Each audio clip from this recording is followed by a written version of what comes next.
The resurrection is the most important event in all of history. Because Jesus died and because he rose from the grave, everything changes. It means that Jesus is who he said he is and that he accomplished what he said he accomplished.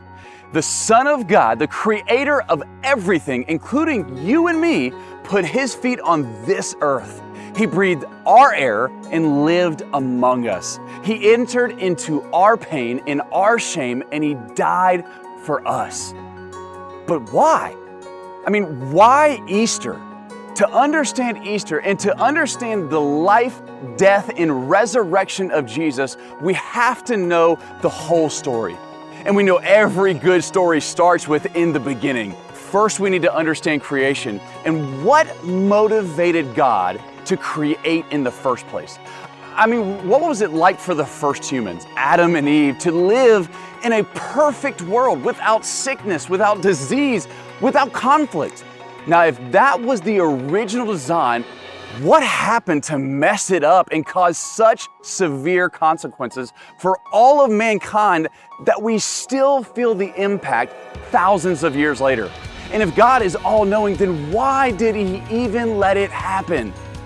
What we do know is that Earth went from a paradise to a world filled with pain and suffering, which leads to tough questions like, why is life so hard? Why does evil even exist? Is there any way back to this paradise?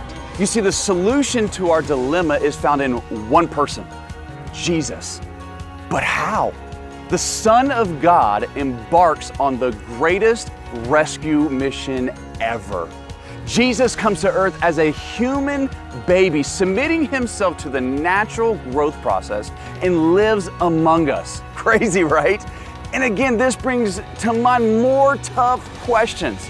If Jesus is all-powerful Son of God, why did he even have to be born? What was the purpose of his coming to earth? And what can we learn from his life and his relationships? Why was Jesus even baptized? And why did he spend so much time telling stories to large groups of people? How did he choose his 12 disciples and why? You see, his followers knew something. They knew that he was the Son of God and that he knew that he was on a mission to heal and restore. What didn't make sense was Jesus telling them that in order to accomplish this mission, he would have to die. And on top of that, that it was going to be gruesome.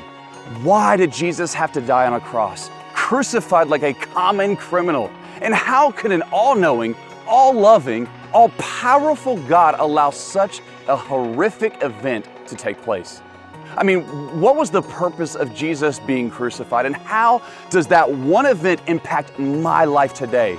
You see, we're going to explore this all throughout this entire Easter series. But here's the cool thing, is that the story doesn't end with his death on a cross or his body in a tomb.